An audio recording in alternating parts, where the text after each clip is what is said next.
Hey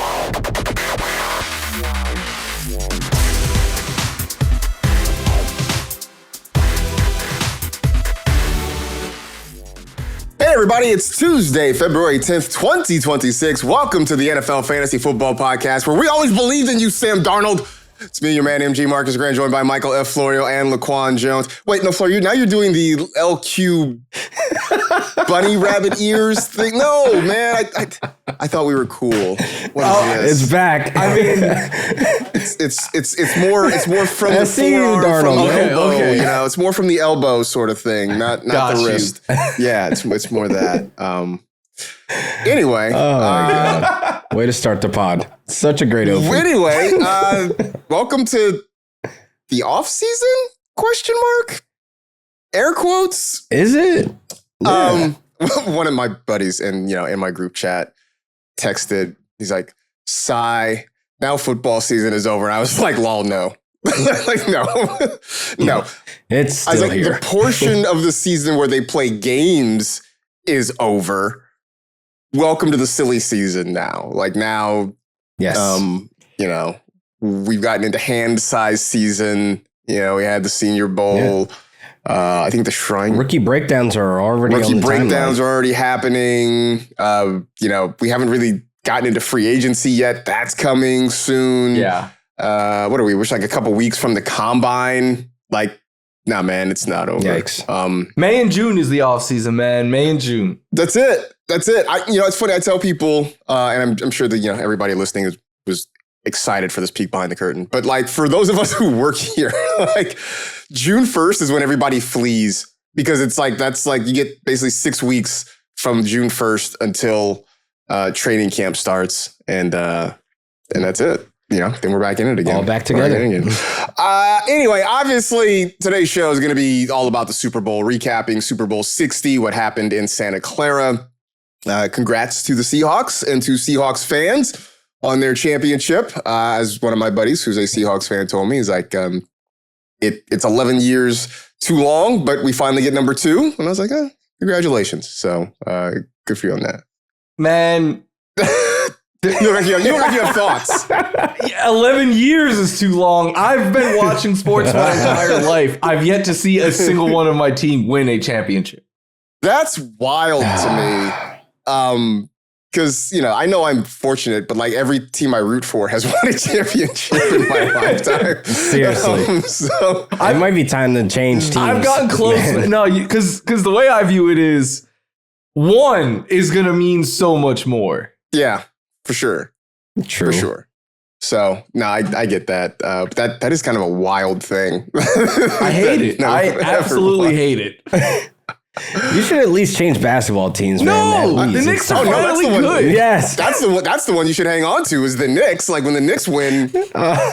I don't know personally. I'm not keeping up with the Knicks, but I just have buddies, like I said, there are Knicks fans, and they just know nothing but sorrow and pain. And like, as soon as the Knicks get good, the rest of my group chat don't care about basketball. I'm sorry. But I feel like, look, I'm not from New York, but I would imagine, Florio, that if the Knicks win, like, they will own, like, guys who are on that team, on that roster, will basically be kings of New York for the rest of their lives. All statues out front. The Knicks are the most popular team in New York because like Mets and Yankees are divided. Yankees and Jets are divided. There's 3 hockey teams in the area. No one cares about the Nets though. Like the Knicks are absolutely number 1. And It's really a New Jersey team. That's why. Yeah, they should have stayed there. But I tell Nicolette every year going into the playoffs, if the Knicks ever do win a championship, I'm flying back home because that celebration is going to be unmatched, unlike anything anyone has seen before, because they're just going to burn that city down, and I'm going to be there and want every single part of it. You know what? I will heartily endorse that. I will be fully behind your efforts.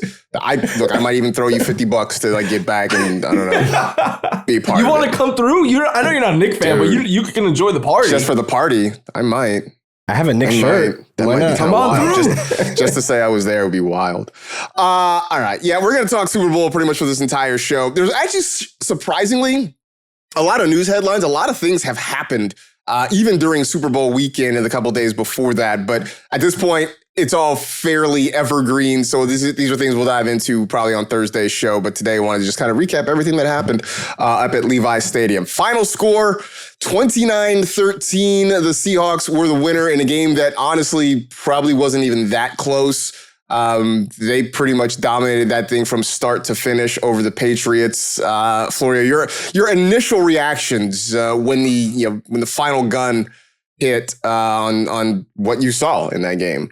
Yeah, if you're a Patriot fan, I'm just going to be honest with you, you probably don't want to listen to this episode. Look, you know the meme or the tweet where it was like, the haters doubted me, like, shout out to the haters, great call. Haters.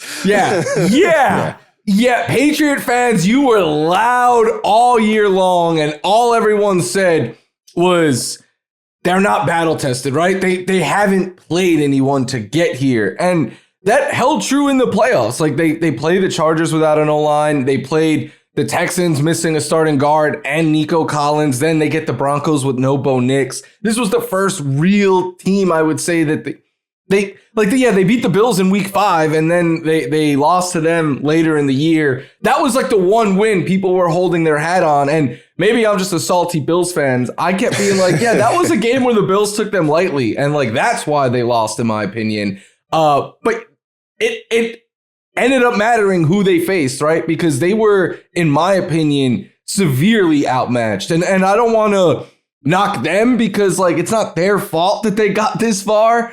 But if you're a Patriot fan, I think heading into next year, this was very awakening because like I'm sure they had a lot of high expectations and they thought the dynasty was back and everything like that. The schedule is much harder next year. So my reaction initially was like they were not the best team in the AFC, and nor do I think they were anywhere close to it.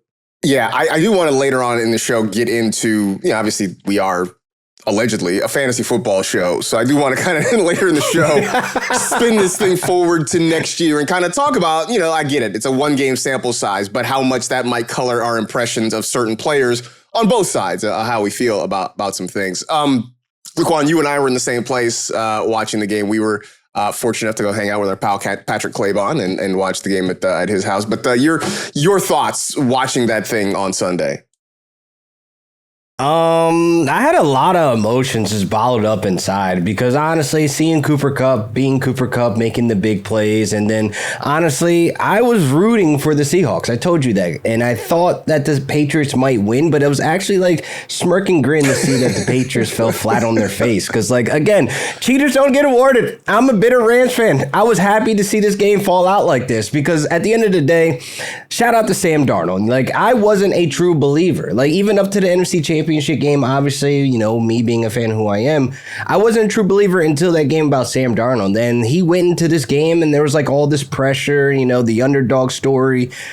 I'm for it. I love it, man. I'm a Sam Darnold fan now. And like in that game, you see him make the right decisions, make the right throws. I mean, even the play where Jackson Smith-Njigba would have walked in for 6, Marcus, we all reacted to that like, oh my God, how did he get away from that? If he would have hit that and, that would have put the game away. But even with him not lighting up the box score. Like, I mean, he didn't go out there and throw for 295 like Drake Maye, but he went out there and did not turn the ball over. He didn't turn the ball over all playoffs, and that is freaking huge, man. It's one of those things where Sam Darnold, he may be labeled as a game manager, but I no longer look at that as a negative. Like, that's kind of one of those things that people try to toss to the side and play down those quarterbacks. But a game manager, yeah, I'm happy with Sam Darnold being on, any team if I was building. I will say, Would you say, Florio? That 295 and 2 from Drake Maye is so deceiving, though. Right. I was just about to say, Sam Darnold's 202 felt a lot more impactful than Drake Maye's 295. Yeah. In fact, it wasn't until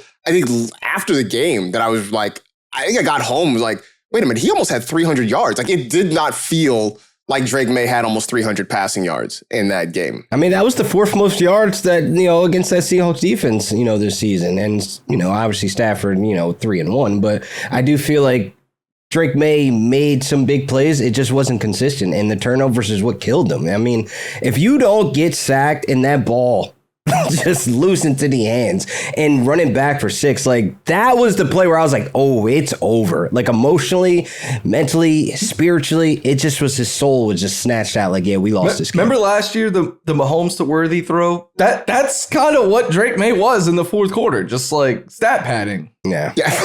I saw, I don't know, it was one of the sports betting services, I can't remember which one, had a graphic that basically said, I don't even know if it's real, but I saw somebody post it, and it was like, it said clutch AF for Drake Maye because he had a Super Bowl record, like 235 passing yards in the fourth quarter. And it was like, really? Like, okay, I don't know that I'd call that. Why wait until the fourth? I don't know that we call that clutch.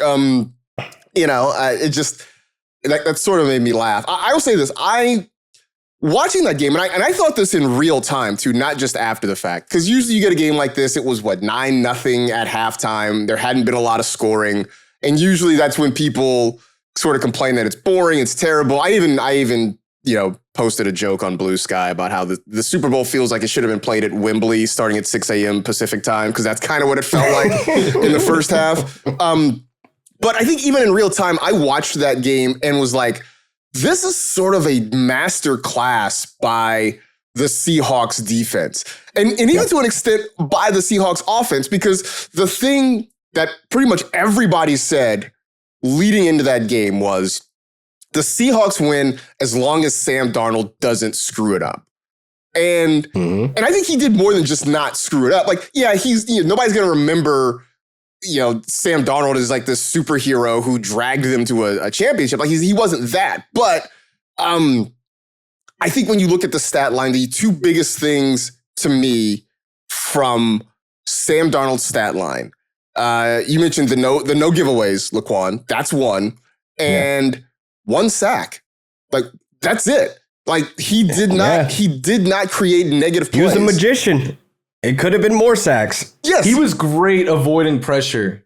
But I don't know if you guys felt this way. I didn't get to go and watch with you guys, but there was a number of plays where I was like, Sam is playing with fire here. Like, there were a couple early where he probably could have got picked. He got away with a couple early. I think it Christian was Gonzalez almost had 2 of them things. Christian Gonzalez had 2 in his hands. I think it was to AJ Barner on a third down. On the first drive. Yeah, I was like, oh my God, I thought that was a pick 6 off the hands. Like, he was the evading pressure was awesome, but I was like, Sam, stop making me this nervous, because the only way I think they were going to lose that game was if they put the Patriots in a position to where they had short fields and stuff. Yeah. It became a thing. And I did get a little, I guess I'll be honest, I was rooting for the Seahawks in this one, right? And so there was a moment when, it was 6-0 and you're like, hey, this defense is playing well, but all it takes is a blown coverage. All it takes is,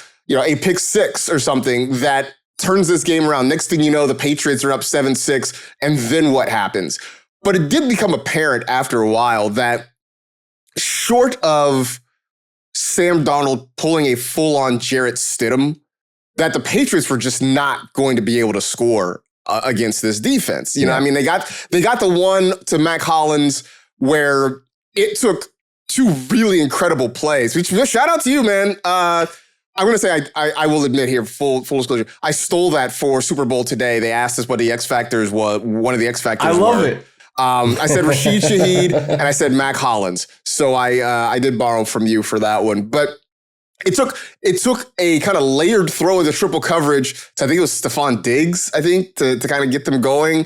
And then the teardrop, the drop of the bucket to Mac Hollins in the end zone where Reek Woolen was still right in his chest and Hollins just made a really tough catch. That was how they scored their first touchdown. Nothing was easy for the Patriots. And I just think it was an amazing all-around performance. One of the other X factors we talked about on that show on streaming last week was shout out to Patrick Claybon for saying Michael Dixon was going to be an X factor. And he was. MVP. Yeah. He was. He kept pinning them back, man, and putting them in bad field position. It just made life tough for them. I don't know what the vibes were when you guys were watching, but even when it was 12-0 and the Patriots had the ball, I was nervous. I was like, this is lining up to be how the Patriots would win this game, right? That's how they win games. Like Drake Maye just hits 2 bombs and like they force a turnover and then they connected on that touchdown to Barner. And that's when I was like, okay, this thing is over. Yeah, at 19-0, I'm like, I think it's pretty much a wrap. Then the Patriots come back, score, make it 19-7. And like, there was a moment because it was 19-7. They force a Seahawks punt. And I'm thinking to myself, well, they score here.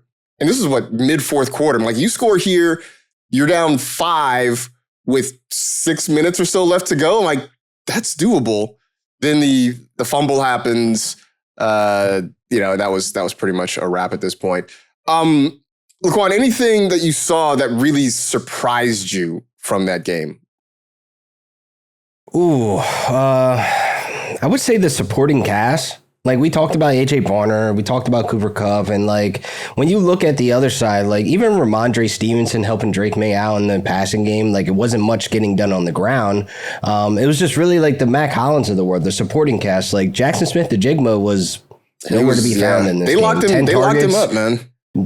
Christian Gonzalez said, you are going to jail, do not pass go. Because that's exactly what happened. And like, even with Carlton Davis on the other side making really good plays, and the Patriots secondary is pretty much one of those solid, defenses that were disciplined all season long. So they weren't going to let JSN get the easy ones. But more so, I'm just surprised of like basically the supporting cast showing up and showing out, stepping up when they needed to win their main guys. Like Stephon Diggs was even notable in this game. He had more off-field, news than in the game news, geez, I'm just saying, like, I was really surprised though, like some of those names that really we were like hanging our hats on, like the TreVeyon Henderson. Like, you really thought in the third quarter he was going to get heating up, and then he kind of just fizzled out. And then fourth quarter he gets the last play of the game. Like, bro, zeros on the clock. Like, what are we doing? He shouldn't even be out there. Like, that's embarrassing. Like, I just look at it as like, this just shows that, both sides had really good supporting casts of teams, like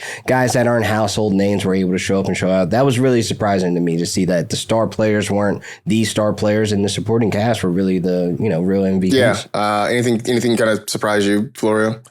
2 things that didn't surprise me is Stephon Diggs getting clamped by like really physical coverage and then celebrating a first down 22 with less than 3 minutes left on the clock. Like that, I was like, that is the guy I know and love.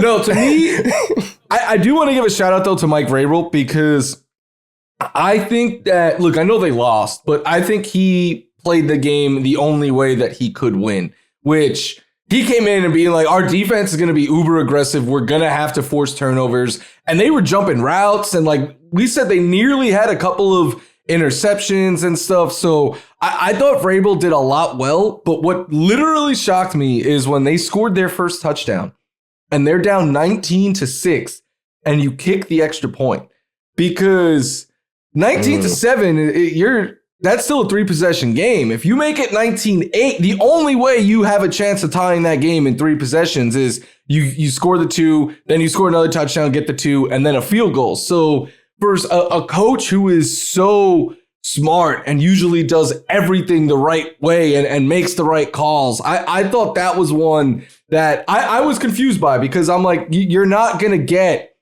2 more touchdowns, in my opinion. So your best bet is to try to get those 2-point conversions and that field goal. But outside of that, the thing that surprised me the most was Drake Maye, right? Like, you guys know I am a big Drake Maye supporter, even though I'm having a lot of fun at the Patriots' expense these last couple of days. I didn't expect Drake Maye to come out there and see ghosts, and that was a popular joke on social media and stuff. But like, man, these last couple of games have been really trending down for Drake Maye, and I know we're going to talk about it, but yeah, you have to be somewhat concerned given the regulars. Also, LQ, they got MVP right? Like, we saw the 2 candidates face the Seahawks defense. Yes. They got it right. Yeah. And if you guys beat Seattle, you guys are champions right now. So the NFC West, shout out to them. Yeah, this was a Super Bowl that both teams shouldn't have been there, by the way. I've said this before. It should have been Bills Rams. It should have been Denver Rams. I'm just saying it would have been a much better offensive battle. But hey, I'm just here to just talk. Okay, so you guys saying, you said like NFL MVP, you got it right. Okay, because that was my next question is, did they get it right for Super Bowl MVP with Kenneth Walker? So. Oh, absolutely. You think so? Yeah. I was pounding the table for Kenneth Walker. I mean, Kenneth Walker is the reason why they were able to have the game that Sam Darnold was able to have. Sam Darnold didn't need to put that cape on because Kenneth Walker was eating them up. So I was talking to our pal, our colleague Thomas Warren, who runs a lot of the podcast division afterwards, and he had a good question, which I thought was fair. Do we have to award it to a single person? Like, what happens if all the writers got together and wrote in Seahawks defense or Seahawks DST, right? I'd be cool with that. Because Jason Myers sets a record with 5 field goals. Michael Dixon kept pinning the Patriots back and putting them in bad situations. The defense in all just suffocated them from start to finish. It was basically just like it was like the voters basically said, well, which offensive player had the best statistics for the winning team? And they get, and like Kenneth Walker, like I'm not saying this was like a terrible decision, but I think there were better candidates, but it just seems like we are pretty much just resigned that it's going to be an offensive award now? Like, I didn't want it to go to Jason Myers, though. Yeah, a kicker? Like, who else would be next in line? Why not? Like, he's getting those kicks because of Kenneth Walker. I mean, exactly. He's putting them in position to even get those kicks off. But if he misses those kicks, then it sets the Patriots. Like, I just feel like we can't just be like, well, he did his job, because Kenneth Walker just did his job. Like, you know, like, we got to be more creative as a society than this. Like, we just can't. Folks, we can't. MG's voting in kickers in your fantasy league. I've been very plain about this, and I want kickers in fantasy leagues. MG's a kicker guy. I've been straight up. I have not, of course. I have not hid this at all. Exposed. I'm not hiding. Like, the last time we had a defensive player as a Super Bowl MVP was Von Miller in Super Bowl 50. Before that, in 48 was Malcolm Smith against, which, by the way, you know, fight on forever. USC linebackers for the Seahawks in Super Bowls making big plays. Malcolm Smith, Uchenna Nwosu. I'm just saying they show up in Super Bowls. But like, I'm scrolling back, and since 2006, we've had 2 defensive players win MVP in a Super Bowl. And like, I don't know, man. Like, the Seahawks defense was the story of the game, and yet somehow they turn around again. And like, again, Kenneth Walker had a great game. Shout out to him, right? Put up 135. That was the most since Terrell Davis in the Super Bowl game, man. Like, you got to look at it. It's historical. I wanted him to get a touchdown, though. Devin Witherspoon had a sack. He had the pressure. They didn't call that one back. Oh, my God. He had a sack. He had the pressure that basically led to that pick 6 by Nwosu at the end. He locked down on the wide receiver. Like, Devin Witherspoon had a great game, but like, a ton of it doesn't necessarily lead to statistics. It doesn't show up in the box score. Like, if they gave it to a defensive player, I thought he was going to be the one that got it. Witherspoon? Yeah. Yeah. But the issue is there was too many guys on that defense that you could be like, this guy played great. There was one guy on offense you could say that about, I think. I did tell Nick Shook at Meteor Row that it was either going to be Witherspoon or Reek Woolen. It was one of those guys, but I do think that their secondary deserves a type of award, but not Super Bowl. Why not? I mean, they were the most valuable Just group. make another award. They were then. the most valuable Why do we group. have to keep making up fake awards instead of just giving people the awards they earn? Group. Like, why are we offensive player of the yearing? Like, they were great. Dude, give them the award. Balled. It can be like Friday. It's like both of ours, but we'll keep it at my house. Like, they can just pass it around like the Stanley Cup, right? Like, everybody on the defense gets a week with it until the season starts again. Like, why do we have to keep pretzel braining this to make it an offensive player award when clearly the story of the game was how good the Seahawks defense was? I was not going to get this heated for this show. Most valuable player, not most valuable group. Players. Most valuable you can put an player. S on the end of it. It's a made-up award. We can do whatever we want with it. We never did that. We can do whatever we want with it. Nope. Rules are rules. It's not a rule. There's no rule. There's nothing in the... Ain't no rule in the book says a dog can't play basketball. Like, we can do whatever we want with this award. Okay, Airbud. We can do whatever we want with this award. It doesn't... Let's open our minds. It's 2026. Let's be more creative with this. We are better as a society. Bro, We could what's do that this. stat that he joins the Hall of Famers, Florio? He needed a touchdown to do it. If he got that touchdown, he would have been the 6th player ever. And 4 of the other 5 who have done it are Hall of Fame. It's 3 games with 100 yards and a touchdown in the playoffs. He would have been the 6th to ever do it. I mean, unless something really... I bet you that was going through his mind. I asked him that on Monday. He was like, I have no idea about stats. And I was like, you know what? I don't believe you. I'm gonna Lies. say that unless something really changes, I don't really see Kenneth Walker as a Hall of Famer just yet. There's time, but not yet. All right, so we gotta give you our recap. I'm sure you have seen, read, heard other recaps that obviously went a lot more into X's and O's and that sort of thing. It's Tuesday, man. Y'all have probably done this thing to death. One's got to spin this forward, though, to next year. And, I will caveat this entire segment of the show by saying, yes, it is a small sample size. It is one game.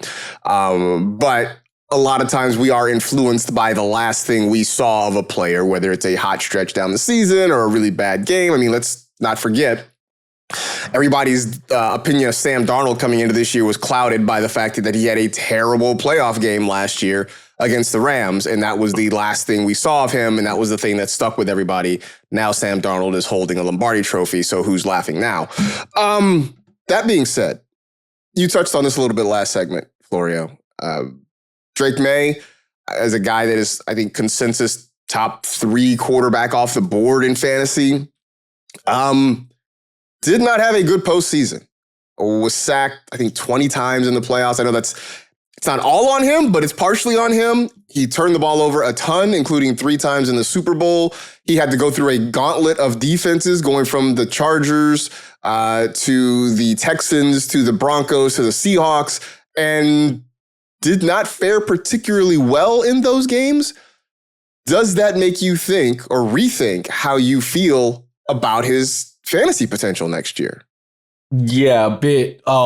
It was literally the worst playoff EPA by a quarterback in the Next Gen Stats era. So in the last 10 years, no quarterback has performed worse in the playoffs over however many games they played in that year than Drake Maye did. And I know a lot of Patriots fans are being like, well, look at who they played. And I know social media is dubbing him the schedule online right now. But when you look at who they're playing next season, it's a lot. And I'm not even talking about wins and losses for the Patriots. I'm talking about defenses that Drake Maye has to line up against, right? They have on the schedule the Denver Broncos, the Green Bay Packers, the Vikings and Steelers, which are like so-so.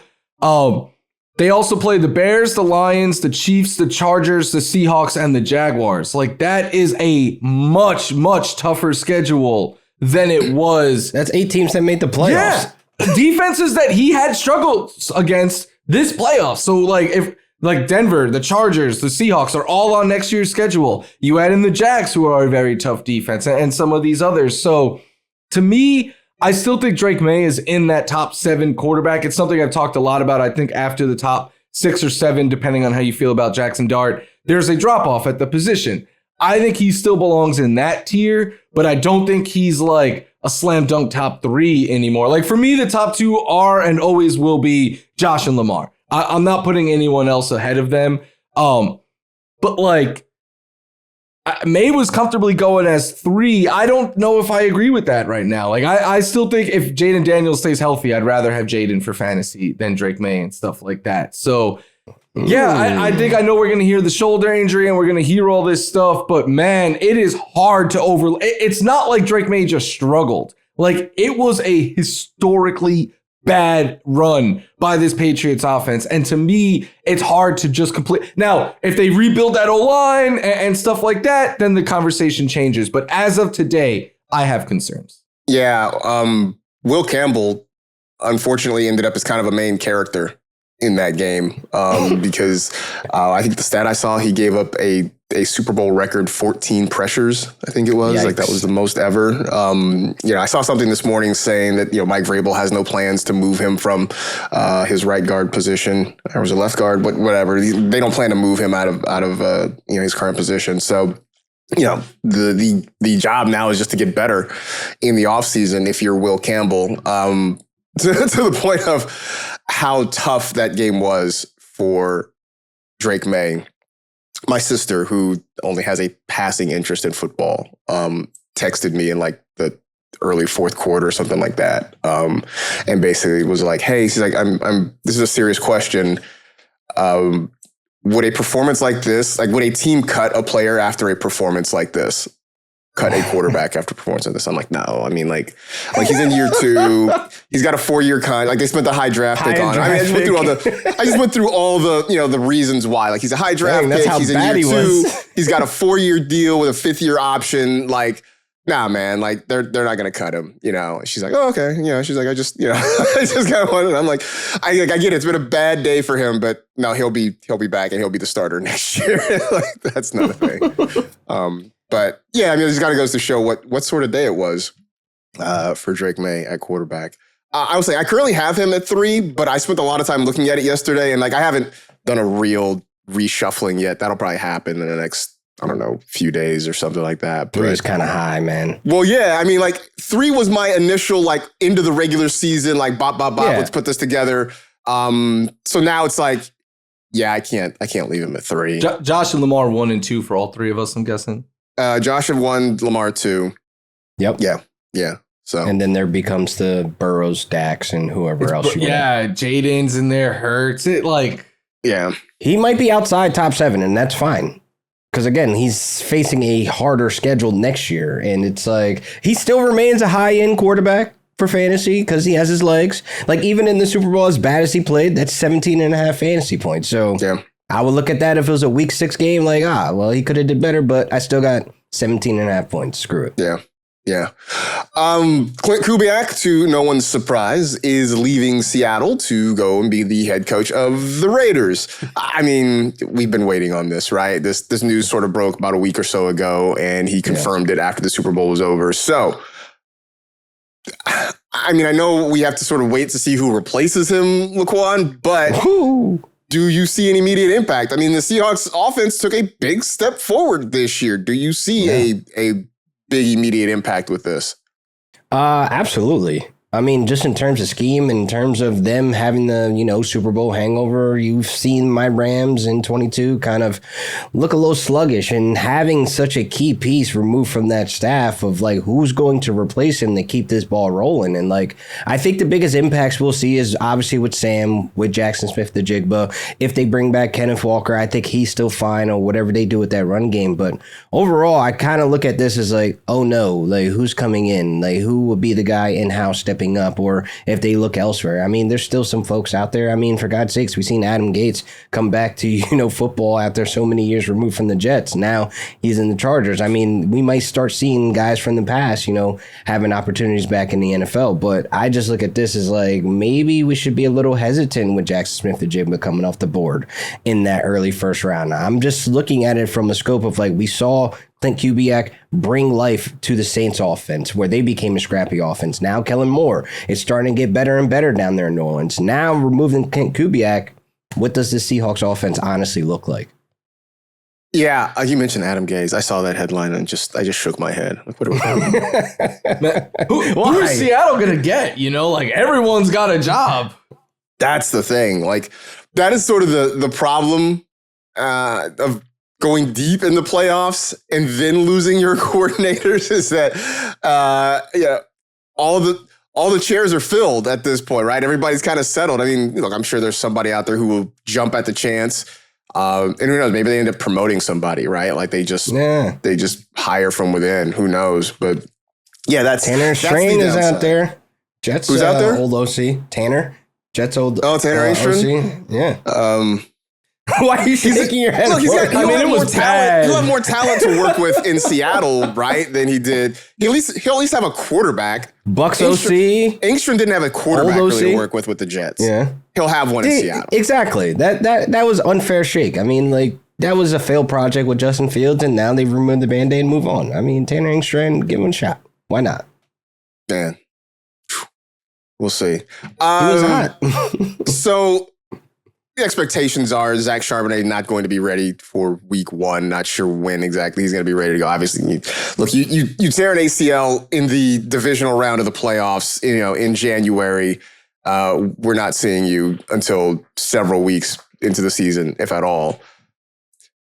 Kenneth Walker, Florio, has said he wants to be back in Seattle. I would think with the way he played throughout the playoffs that the Seahawks will want him back. In a world where George Holani is the RB2 for the Seahawks, does that make Kenneth Walker a bona fide fantasy RB1? Bona fide, I think, like, I don't think he would be an RB1 like a Bijan or a Gibbs or someone like that, where you're an RB1 every single week. I think he would be more that borderline, like, he could finish any week as an RB1, but his floor is probably like just outside of the top 12 because, look, his performance was exactly what we said it would be on this show last week. He had a lot of runs for like 1 yard, 2 yards, maybe a couple loss. Negative and 4 then yards. He broke out a few that were 20, 30, 20, So I think that's just who Kenneth Walker is. But exactly to what we were saying last week, the more shots you give him, the more chances of hitting a home run you get. So, yeah, he would finish, I think, if he had a year to himself as just like the clear-cut lead back. I'm very confident he would finish top 12. It might be a little bit up and down getting there, but I do think he will get there. Which, look, as a Kenneth Walker supporter, whether it's in Seattle or elsewhere, I hope he gets an opportunity to go. Because I do think, like, on the broadcast, they were being like, he's a bad receiver. I'm not saying he's CMC, but I think he's got some potential there that we haven't really seen. So I'm going to keep going to bat for the upside of Kenneth Walker.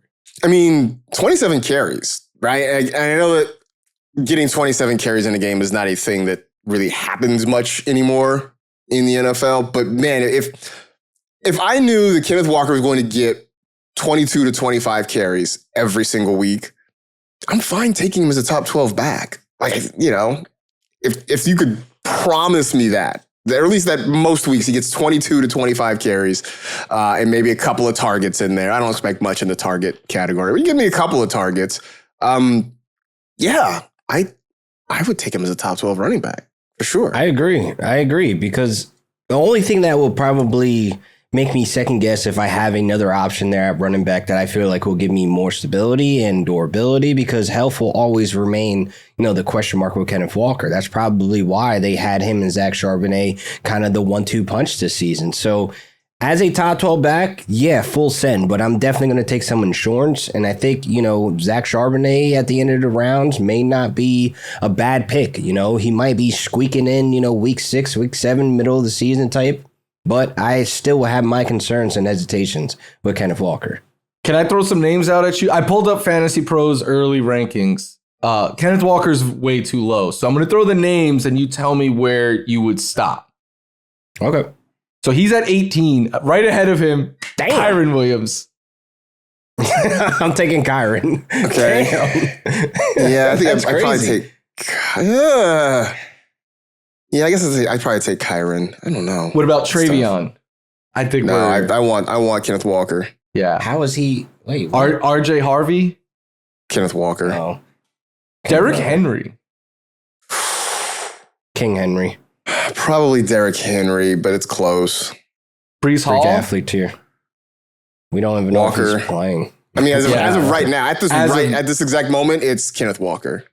Then we get to the ones, right? Like it's Josh Jacobs. I still want Jacobs.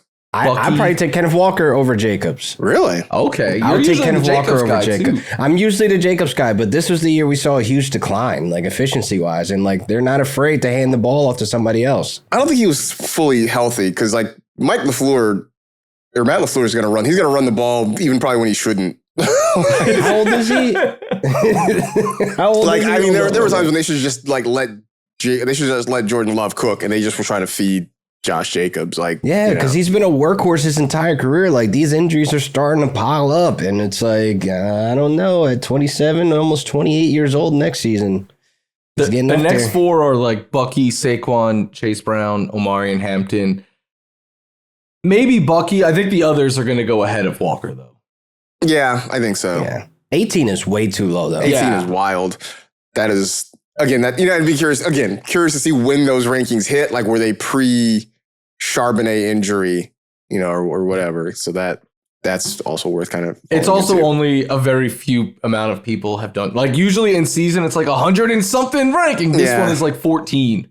Yeah, right. That's true too. That's fair. So you heard, LaQuan, where TreVeyon Henderson is on this list. He was really just not visible at all. Although I'll say this.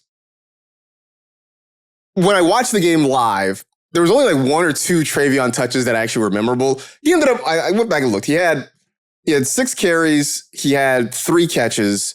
But like when they tried to get him to the edge, he actually was pretty good. I think he ripped off one like 7 yards. He had like a 7-yard run. He had one that's like for 8 or 9. When they tried to like, bang him up the middle, it just didn't work out. But when he was getting to the edge, what was that? It was good. But obviously they were heavy on using Ramondre Stevenson. So like, how do you project TreVeyon knowing that Ramondre's going to be back in New England next year? I'm not drafting him. And if I do, he'll probably be like an RB3, 4. Like he won't be a weekly starter for me, not even a flex. So like, I think we're trying to really paint this picture that he could possibly be part of this 1-2 punch. But how many times have we seen New England kind of just ignore him and kind of ignore his talent? Because like you said, in that same game, we've seen him rip off these 8-yard runs, but it's like, okay, let him get rhythm, give it to him again. Like, don't run him in between the tackles and do this delay handoff that was a terribly drawn play, by the way. That almost got Drake Maye killed. But I look at it as like, for fantasy, we have to take what's in front of us. Stevenson's going to be there next year. They like Stevenson. Stevenson was actually good in the playoffs, just not in this game against one of the best fronts. The trenches that Seahawks were doing, they were just suffocating the run game. So I think Stevenson to them has proven that he can be reliable. He can adapt and fix the mistakes. We haven't seen that boy fumble very, very long. That joke is well gone. So it's like he is a serviceable back that they rely on and they trust. So it's like Stevenson is going to be there next year. I rather draft him because I know he's going to fall. He's going to fall into new depths because we're going to see one practice video, and then Henderson's ADP is going to rise for whatever reason that the fantasy streets that morning wants it to. The other part of this, for better or worse, is the Patriots every week aren't going to play a team that basically controls the line of scrimmage with 4. Because that's essentially what the Seahawks did. They used a 4-man rush most of the time. When they brought blitzes, then it was definitely a wrap. Like they had no answers for that. You know who this Patriots backfield truly reminds me of? The Seahawks one. Like, Stevenson is better than Charbonnet, but TreVeyon Henderson is Kenneth Walker, right? Like, he's going to have carries where he gets you a yard or loses you a yard, but then he's going to hit those home runs. And metrically, everything says that he is the better runner of the two, and it's not close, right? In the small sample he had in the middle of the year where he was the RB1 for this team, those were your best running performances of the season. Despite all that, though, I agree with LQ. Like, they're not... It's too scary with how much they favored Stevenson. And it's something I know coaches like to move the sticks and play ahead, and they don't like those short yardage. But like, TreVeyon has game-changing home run hitting ability. For me, it's really because I love him and I don't want to be off of him. But if he's going anywhere close to where his ADP was this year, I'm probably going to shy away. But I still 1,000% believe he brings league-winning upside if given the chance to take over that backfield. Yeah, I mean, again, this goes back to my thing I always think about, and we talk about a lot, especially around draft season, is forget the metrics and stuff for a second. Like, we have to listen to what the coaches are telling us, and the Patriots coaches are telling us, they see TreVeyon Henderson right now as a secondary option to Ramondre Stevenson. Maybe we get to training camp next year in the preseason. Maybe they tell us a different story. But for now, that's kind of what it is. He's lining up in the slot. Oh, please don't. Let's not do that.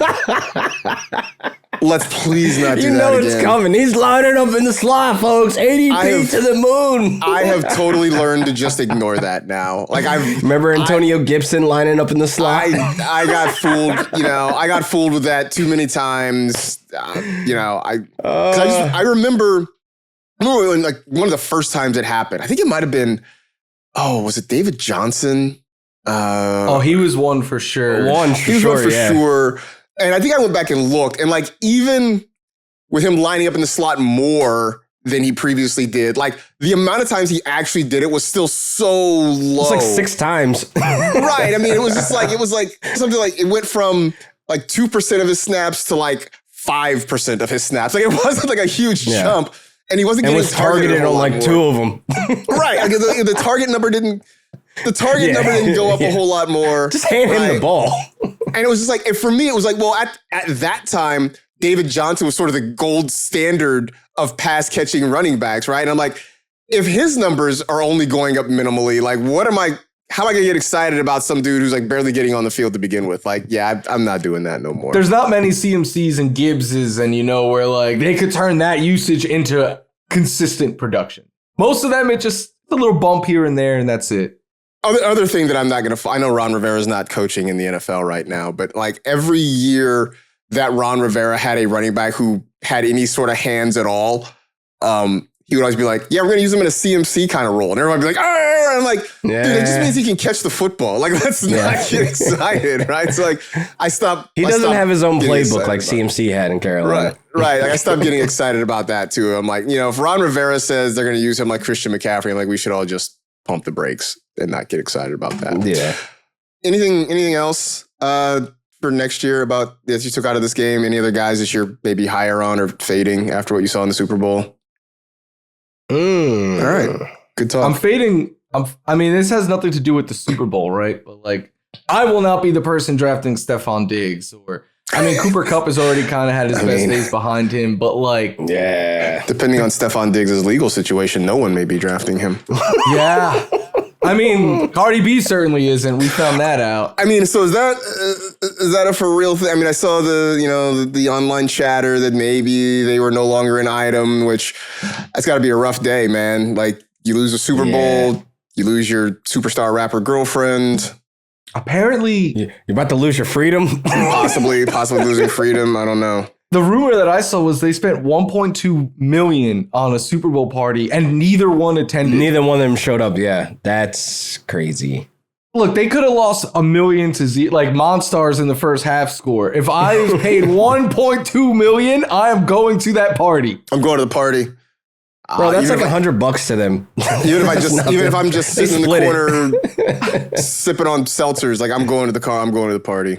That's it. Especially knowing the Diggs has to deal with what he has to deal with now. I'm drinking something harder than seltzer. Whew. All right. Yikes.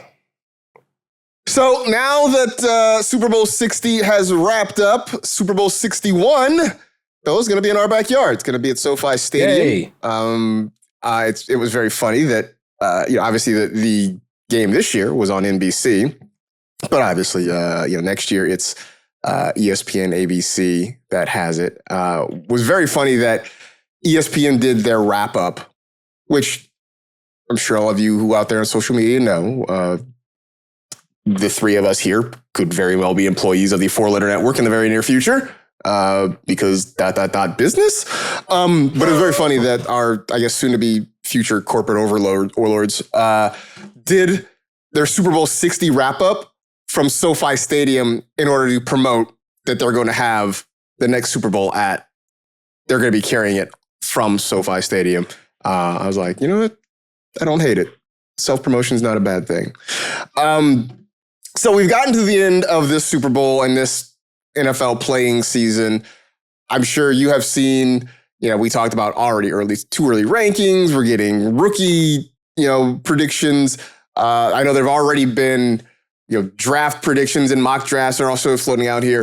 I want to know right now on February 10th, your Super Bowl participants, your winner, and if you want to get super saucy, your MVP.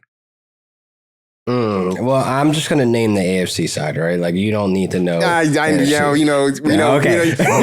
All right. We know you're putting the 49ers in there on the NFC side. We know. All right, yeah. Stop. Never stop. Anyway, AFC, I'm actually gonna go with Jacksonville. I'm gonna go with Trevor Lawrence in the Super Bowl next year in LA against the Rams, and I think Super Bowl MVP will go to Matthew Stafford, obviously.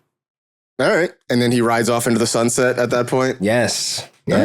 All right. That's fun. Makai Lemon gets his, Super Bowl ring in his first year. We're already projecting that. Let's go. So the Rams are drafting him. I know he was, I think Daniel Jeremiah had Makai Lemon. I see too many mock drafts and it makes too much sense where I'm like, okay, it's never going to happen. Probably never going to happen, but I could probably, try to put it into the universe that it happens. All right. Florio, the Bills are playing whom in the Super Bowl next year? So I'm going to pick the Bills, but I'm going to say what I've said for like 5 years in a row now. And I've been 0 for 5, but I continue to believe it with everything that I have watching football, right? Like one of Josh Allen or Lamar Jackson are winning a Super Bowl next year. I just think they are the two best quarterbacks walking the planet. And now they've changed what has been problematic. I think a lot of the head coaching falls on that. So I think I think that's the AFC Championship game. I'm going to pick the Bills. I'm going to say the Rams. But I'm telling you this right now. If Josh and Lamar get to a Super Bowl, they're not losing. So I'm going to say Bills win. Josh is the MVP. If the Ravens make it, I'd pick Lamar as the MVP. But I think one of those two teams is hoisting up the trophy in LA next year. All right. I'm going to get nuts. I thought it was going to be crazier until I heard LaQuan's pick, but what? Well, no, I mean, because like I was going to take Jags and Bears in the Super Bowl next year. Okay. I was going to take Jags and Bears that, Caleb Williams finally hits the 4,000-yard passing mark for the Chicago. Finally happens, right? I was on it this year. Didn't happen. He was like, but he was like 60 yards short of it or whatever. So I think he gets that next year. He comes back to Los Angeles where he won a Heisman Trophy. He wins a Super Bowl and a Super Bowl MVP. And all our friends who are Bears fans, shout out to you, Hytham, get to go nuts. It's the era of USC quarterbacks. It is. It is. We're going to go from having no starters in the Super Bowl to back-to-back starters in the Super Bowl. That's what I'm saying. Nice. And then, I don't know, it's going to be a while for, I think we get another one. That's all. Who do you guys think is the halftime show next year? That's a great conversation, actually. I don't know. It might be Jelly Roll or something. It's not going to be Jelly Roll. Jelly Roll. It's not going to be Jelly Roll. He's everywhere. It's not going to be Jelly Roll. Somebody suggested, and they didn't have a name, but I heard a suggestion that the league goes K-pop.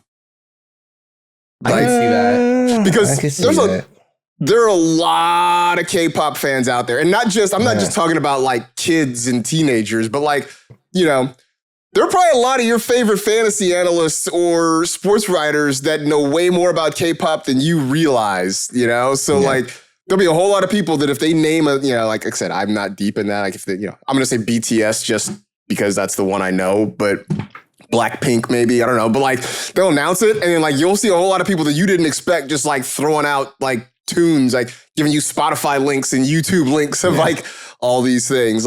My kids love the K-pop Demon Hunters, so I know they would be very happy with that. And look, part of a little soda pop. Part of the Bad Bunny thing was to appeal to an international audience, a wide-ranging audience. You get a K-pop group in there, it does the same thing. It brings in a huge international market. So why not? I've seen people say Drake. I hope not. Nah. I'm going to continue. You lost. I think one of these years, Jay-Z is going to book himself.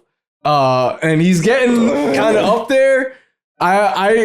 Jay-Z and Friends is what I'm going to put my money. He brings out that whole era of music and it's kind of what it was the first time. You know what? The reason I don't think that's going to happen is because I think they're trying to get sort of younger with it. I think, my brothers cannot name a Jay-Z album. And I was Florio, God. I will never forget. I will never forget art. Jerry Judy ripping our hearts out at Media Row by telling us that Dre and Snoop and Eminem were his parents' music and he didn't know any of those things. He also said Kendrick was ahead of his time. I'm sure he was listening to Kendrick the last couple of years. He also, I asked him to name who he was listening to and he ripped off 5 artists and I had maybe heard of one. So that didn't help with me not being old. Taylor Swift eventually is going to do one, right? I don't think she'll ever do one. And especially not if Travis retires. I just don't think she has an interest in it. I didn't think she would do it when she was at her peak, but I thought maybe if that starts to dwindle. I thought she was going to do it the year Rihanna did it. I thought that would be the fill-in year for Taylor, but that would have been a weird pairing.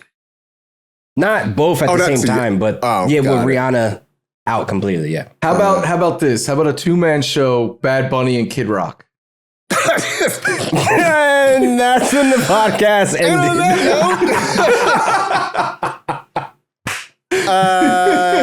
Here's the thing.